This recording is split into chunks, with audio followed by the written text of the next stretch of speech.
आज के शॉर्ट्स में हम बात करने वाले हैं कॉमनली यूज ड्रग के बारे में, जिसका नाम है मेथिलप्रेडनिसोलोन।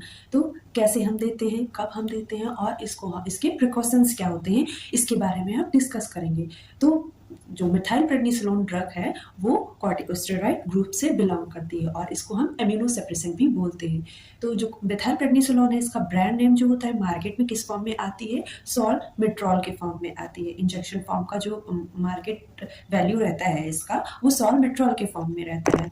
एंड अब बात करते हैं इसके वायल के बारे में। तो जो सबसे फर्स्ट वायल होता है वो 4 ml कितना कंटेन करता है, 500 mg। एंड 1 ml का वायल भी मार्केट में प्रेजेंट रहता है। तो जो 1 ml कंटेन करता है वो 40 mg का भी आता है। एंड 1 ml वायल जो होता है 125 mg का भी अवेलेबल रहता है।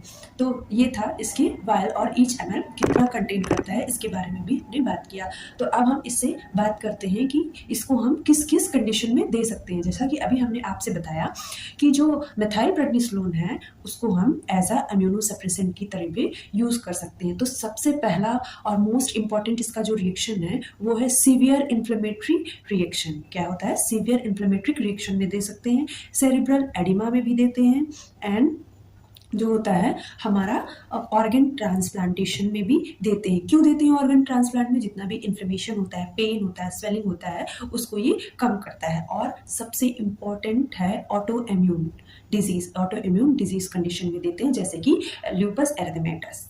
अब हम बात करते हैं इसके साइड इफेक्ट के बारे में। तो इसके साइड इफेक्ट्स के बारे में जब बात करते हैं तो साइड इफेक्ट्स, सबसे इंपॉर्टेंट साइड इफेक्ट होता है जब भी हम मेथिलप्रेडनिसोलोन देते हैं तो ग्लूकोज लेवल को मॉनिटर करते हैं। क्यों? क्योंकि एलिवेटेड शुगर लेवल शो होता है पेशेंट की कंडीशन में जब भी हम किसी भी हॉस्पिटल सेटिंग्स में मेथिलप्रेडनिसोलोन किसी भी पेशेंट को देते हैं। और दूसरा क्या करवाता है, ये हाइपरटेंशन करवाता है। क्या करवाता है, हाइपरटेंशन और मूड चेंजेस होते हैं।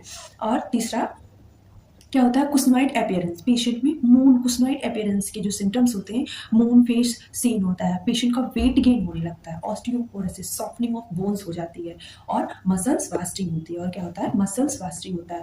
तो जब किसी भी पेशेंट को हम मेथिलप्रेडनिसोलोन देते हैं तो क्या वो सडन स्टॉप कर सकते हैं? जी नहीं, मेथिलप्रेडनिसोलोन को हम सडन स्टॉप नहीं कर सकते, उसको धीरे धीरे टैपर करेंगे, टैपर करते हैं। और साथ में सबसे मोस्ट इंपॉर्टेंट नर्सिंग रिस्पॉन्सिबिलिटी क्या होती है कि हम पेशेंट का जो ब्लड ग्लूकोज लेवल होता है उसको मॉनिटर करते रहते हैं और बीपी को भी मॉनिटर करते हैं। तो ये आज की ड्रग जो थी मेथिलप्रेडनिसोलोन, जिसके बारे में हम